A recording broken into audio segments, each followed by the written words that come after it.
August 22nd, 2025, just before 1 a.m. Out in the total darkness 170 nautical miles west of Panama, a US Navy P-8A Poseidon picked up a huge heat signature nearly 350 feet long. The vessel's name, Santa Muerte, aka Holy Death. This thing was a floating drug plant. Packed inside that 320-foot hull were 6 drug labs, 8 chemical reactors, and storage areas stuffed with 30 tons hard drugs. That's a lethal hull worth over $12 billion. Running this hellhole was Gonzalo El Azabache Morales, a wanted criminal from Venezuela. Can the US take down this floating drug empire? Smash that like button, drop a comment, and subscribe before we walk you through exactly how it went down. 10:05 p.m., 31,000 feet over the Pacific. On board a US Navy P-8A Poseidon, radar tech Lieutenant Sarah Coleman stopped cold. Her infrared display was showing a massive glowing shape, over 320 feet, with heat patterns that matched industrial chemical processing equipment. This was Santa Muerte. The intel got pushed straight to Task Force Tridenta Joint Navy JSOC Nerve Center in San Diego. In just 11 minutes, analysts verified it with 96.9% certainty based on thermal readings. No transponder, no ID. But way down in the guts of that ship, heat from 6 drug reactors was lighting up like spotlights. The Pentagon stamped it as a level red narcotics megathreat, a $12 billion danger drifting through international waters. At 2 a.m., a classified call came into the White House. President Donald J. Trump, who'd been getting updates about this ghost ship for months, sat quietly while his team laid out where the target was. At 2:12 a.m., he authorized Operation Iron Tide, the most complicated sea strike since World War II and the biggest modern ocean manhunt in U.S. history. The plan was to deploy 42 stealth suicide drones, each loaded with precision micro-explosives, send in 24 Hammerhead X unmanned subs to jam all magnetic and radar signals, position 12 Virginia-class attack subs loaded with 480 Navy SEALs and Delta Force operators, back it all up with the U.S. Coast Guard cutter Stratton. As that order rippled through secure comms, the Pacific got eerily still. Every radar station, every drone, every submarine started moving, all closing in on one target. Santa Muerte wasn't getting away this time. 2:16 a.m. inside each submarine, operators sat in total silence, waiting for the green light. One after another, the drones dropped below the black surface. High above, the Poseidon kept circling. Then, through the quiet, a single phrase came through the comms. Target confirmed. From 3 U.S. Navy vessels, 24 Hammerhead X underwater drones slid into the dark ocean. They weren't carrying bombs, just heavy-duty electromagnetic jammers built to shut down everything nearby. Radar, radio, even satellite connections.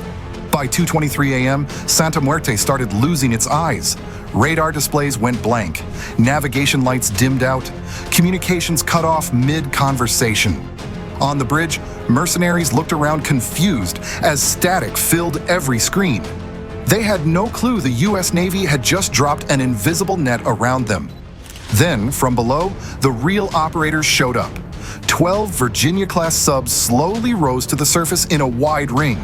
Water poured off their hulls as the hatches popped open, and 480 Navy SEALs came out, faces covered by night vision gear. Every single one of them knew the mission. Get in, get the hostages out, end this nightmare.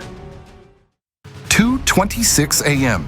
42 stealth UAVs called Spectre Hawks dropped from the clouds like ghosts. In under 50 seconds, 38 sentries were wiped out. The blasts were soft but deadly accurate. 2:30 a.m. The SEALs started climbing the hull. Above them, drones kept circling the bridge, pulling enemy attention upward while the SEALs slipped in through vents and access shafts down below. Inside, pure chaos. Doors got kicked in. Gas grenades went off with a hiss. Muffled gunshots bounced through the lower levels. Within 5 minutes, the outer deck was locked down. The enemy still had no idea what hit them. For the first time ever, Santa Muerte was in American hands. The next phase was about to start, the fight inside. 2:31 a.m. Inside Santa Muerte, the ship's defenses were toast. Comms were cut. Now 6 SEAL teams kicked off their final push, 5 going in from below, 1 holding cover from above. Every second counted. Team Alpha crawled through a maintenance tunnel that led straight to the bridge. Team Bravo pushed toward the weapons storage. Using tiny fiber optic cameras, the SEALs ID'd 4 hidden bombs. 1 wrong step, and the entire ship would have gone up. They clipped every wire in dead silence, then took down 9 mercenaries guarding the arsenal. Down below, Team Charlie hit the part everyone dreaded most. The cargo hold where 300 civilians were caged up. A lot of them were too weak to even stand. Others were screaming for help. In minutes, every guard in that hold was neutralized. Not a single hostage got hurt. Meanwhile, Team Delta busted into the main lab. They shut the reactors down, sealed the valves, bagged the evidence. At the far end of the ship, Team Echo went after the guy behind it all, Gonzalo El Azabache Morales. He was trying to bail through a hidden escape hatch under the engine room. When his fingerprint scanner wouldn't work, he went for his gun, but the SEALs were already on him.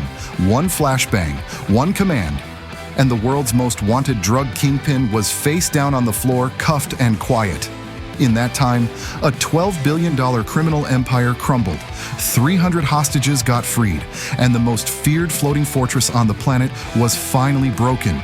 As sunrise started creeping over the Pacific, Santa Muerte, once a floating nightmare, now sat powerless, waiting for daylight and justice. 3:05 a.m. The shooting stopped. The smoke cleared. Santa Muerte, once the scariest ship on Earth, now drifted helpless in the dark Pacific, boxed in by American warships. The US flag hung faint over the water as helicopters roared overhead, bringing in medics, engineers, and recovery crews. The mission was done. But the aftermath was just getting started. Down on the lower decks, 300 civilians were getting escorted up into fresh air. Some blinked hard after months stuck underground. Some cried. A lot of them could barely walk. Every face showed the same thing: total exhaustion mixed with pure relief. Medics from the USS Arlington and Coast Guard cutter Stratton flooded the deck, turning Santa Muerte into a floating ER. Under bright floodlights, they set up portable medical tents. Navy Corps men worked non-stop, treating dehydration, chemical burns, and starvation.